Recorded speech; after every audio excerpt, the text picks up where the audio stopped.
And yes, all of this is intimately related to Big John washing his hands next to your teenage daughter in the Target ladies' bathroom.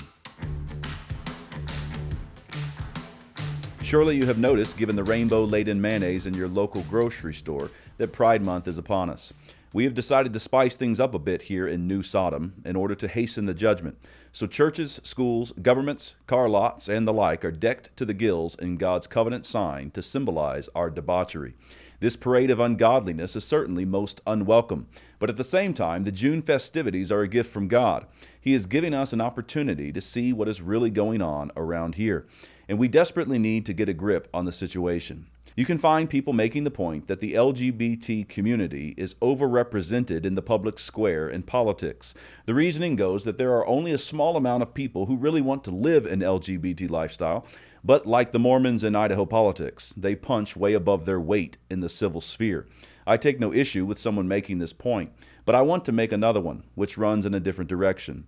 And that point is, we're all gay now.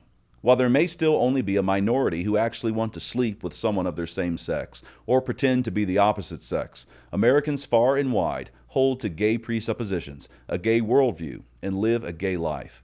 This point was made very well by Carl Trueman in his recent book, The Rise and Triumph of the Modern Self. I'm paraphrasing here, but Trueman essentially says that his grandfather would have coughed up a hearty horse laugh if a man told him that he was a woman trapped in a man's body. But the same assertion does not elicit the same response today. The absence of the belly laugh may be due in part to the courage that the previous generation had, which has been replaced today with the fear of man. But cowardice does not give a full account for the different responses. We do not laugh today, says Trueman, because we all hold to the same basic premise about the nature of man. Modern man assumes that individual expression is a hallmark of what it means to be human. Our true self is our inner self. And we have a right and duty to express our individualism. And we have a right and duty for our expressive individualistic self to be recognized by others. It is hard to laugh at the flaming idolatry of another when you are simply offering a different pinch of incense at the same altar. It is hard to chuckle at the man running down transgender lane when you are only 20 paces behind him. You can't howl at the idea of a man being a woman when you're teaching your son that he can be whatever he wants to be when he grows up. All of the festivities of this month, the trumpets sounding and the rainbow banners, are signaling to you that America is head over heels in idolatry. And the God of that altar is the self. In slightly broader terms, the God of that altar is the creature. Paul has told us exactly what to expect when we turn away from the Creator to worship the creature. Wherefore God also gave them up to uncleanness through the lusts of their own hearts, to dishonor their own bodies between themselves, who changed the truth of God into a lie, and worshipped and served the creature more than the Creator, who is blessed forever. Amen. For this cause God gave them up unto vile affections, for even their women did change the natural use into that which is against nature. And likewise also the men, leaving the natural use of the woman, burned in their lust one toward another, men with men, working that which is unseemly, and receiving in themselves that recompense of their error which was meet. LGBT is the fruit of creature worship. And while the majority of Americans have not manifested this particular fruit yet, they have well-worn paths up to this pagan altar. We are steeped in this paganism. We swim in a pagan culture. Trueman points out how this expressive individualism has modified all sorts of things, even dance. Back in more corporate-minded days, we used to dance with each other. One thinks of a folk dance or the Grand March. But now we dance at each other in an atomized gyration at a nightclub. We used to eat together, but now we scarf down something alone in the car. Institutions used to be the entities that formed and shaped us, but now institutions are seen as platforms upon which we express ourselves. Religious institutions are not excluded. One thinks of sacraments that in the older confessions are spoken of as signs from God to us, which we have turned into individual expressions of inner and modern faith. In this system, church government becomes nothing more than government by the people and for the people, with pastors turning into politicians who serve their constituents. The church itself is diminished and essentially unrealized. There can be no corporate people of God on earth, no church militant, because the only real thing going on down here is individuals journeying to heaven in a personal relationship with God. Individuals journeying to heaven in a personal relationship with God is a glorious thing. Jesus Christ came to save sinners, and in that I will always rejoice. And he also came to save the world. And we need a full-fledged recovery of what that means. The family used to be seen as an essential unit, a real thing that was not a social construct or a product of the will of the parties involved. It was something God himself formed, which then formed us. But now the family is little more than a natural or biological relationship, held together by the juggling act of parents, searching for ways to manipulate children to keep them close by. Headship is gone, even in conservative circles, because the idea of the family as a body is gone. Without a real body, with real members, how can there be a real head? And yes, all of this is intimately related to Big John washing his hands next to your teenage daughter in the Target ladies' bathroom. This is the point, and it is for the conservatives and Christians throughout our land. When you look at that Burger King LGBT Whopper this month being paraded around with 2 bottom buns, no sesame seeds, don't pretend like that is a problem disassociated from your own life and worldview.